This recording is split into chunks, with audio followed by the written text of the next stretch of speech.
After taxes and all that, I was taking home $800, so it wasn't too much money.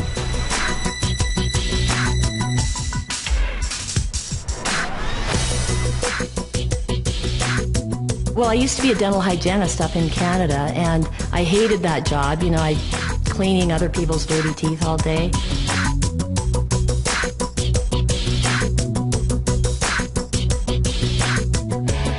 I was really miserable. I was working anywhere from 70 to 75 hours a week, 6 to 7 days a week. I mean, practically every weekend. I don't really remember one weekend that I didn't work.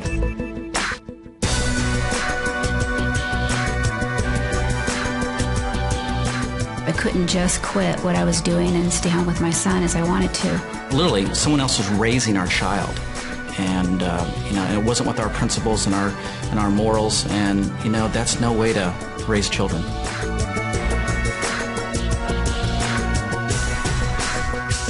I had a coworker that was just awful, and I was just dreading going to work every day. The place I was living in, I'm telling you, it was a shoebox. I was managing a store. I had a lot of nice suits in the closet, no money in the bank.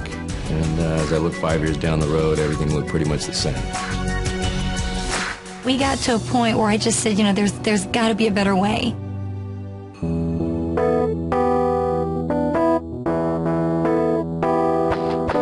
My dad was actually a house painter, still is, and he's been doing it for 30 years.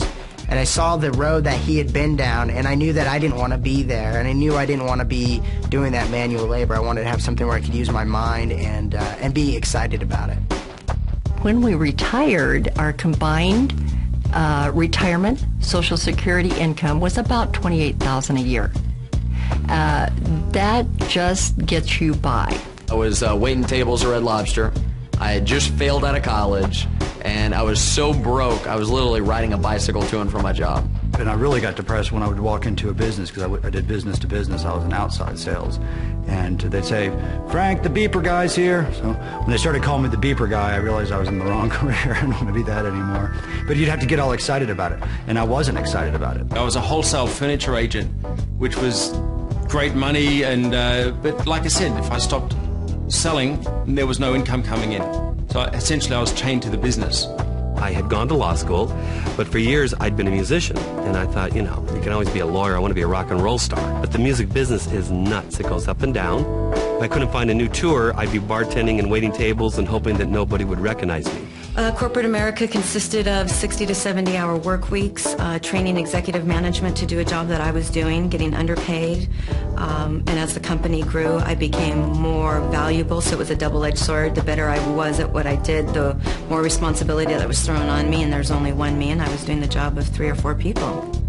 And it wasn't recognized. It was taken for granted. And that took a toll on my life. I didn't have a life. We had a great team going. I was building homes and she was selling homes. The problem was I was building them during the day, and there was many times that she was out trying to sell, close a deal at night, so our paths very seldom crossed. I'd always planned on being successful and having to be able to retire. I always thought about that, but it didn't happen that way. I never have known anything else. I've never known any other type of options other than going to work and getting a paycheck in my other jobs. And when I came in here, I was blown away.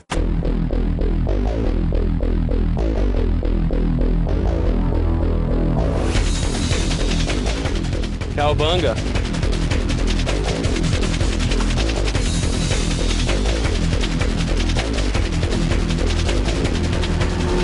Big houses, great cars, for me it's shoes. If I wanted my boys to look very nice, I don't have to check the tag of the price.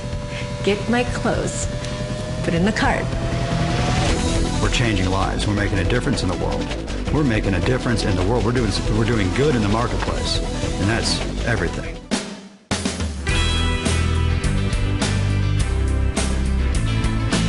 A lot of ways to make money, but there's not many ways you can really be proud about the way that you make money and affect so many people in such a positive way. When I got started, I was definitely looking to make money. There's no question. I was not looking to change the world. I was looking to change my bank account. My first 3 days in the company, I earned about $300 mainly from retail. It was really exciting. It validated that you could actually make money. I remember my very first month I made $1,000, and that was a lot of money. About a year and a half into the business, still part-time, I was making $2,500 a month. On average, we make anywhere between $1,500 to $2,500 in profit a month. In the first month, I made $300. I was very excited. Then $800 the second month, then $2,700 the third month, and then I decided to quit my job. First month in business without having a clue. Literally, our mentor said, do A, B, and C. And being a very willing student, I said, okay, A, B, and C. And first month, it was unbelievable. Actually, our income was $1,500. Personally, best month in the business was $2,800. Did exactly what they told me to do, and actually, the very first month made a profit of $700. And the second month, we made $1,400. A year exactly after I started the business, my checks that month were $5,468.28. 2 months later, my check went up to $7,080, and that was the month I went on vacation and came back and got that $7,000 check. So it's been amazing. You know, the royalties grew 5 times in 5 months, and last month we hit about $16,000. And then when I got to 10,000, I thought, well, that wasn't so hard after all. Maybe I can get to 15, and I went from 15 to 20, and then to 30, and then even up to $40,000 a month. So it's just been amazing. A little over $25,000 a month. So I'm pretty excited. The first 9 months of really getting going, I had made $250,000.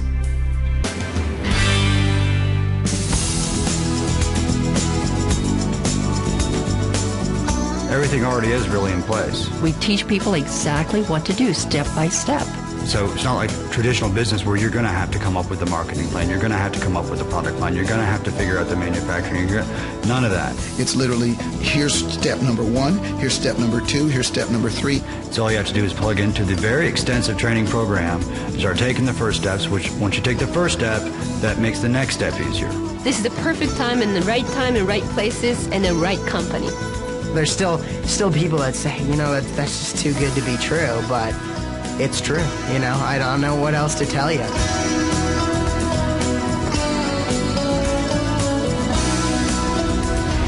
I don't know why you're watching this program today.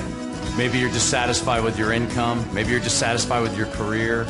Maybe you're dissatisfied because someone else is raising your children, or you're just caught up in the rat race. When I got started, I was skeptical and scared, but they told me they had a system, a proven plan of action, something I could follow, and I could become successful, and it happened.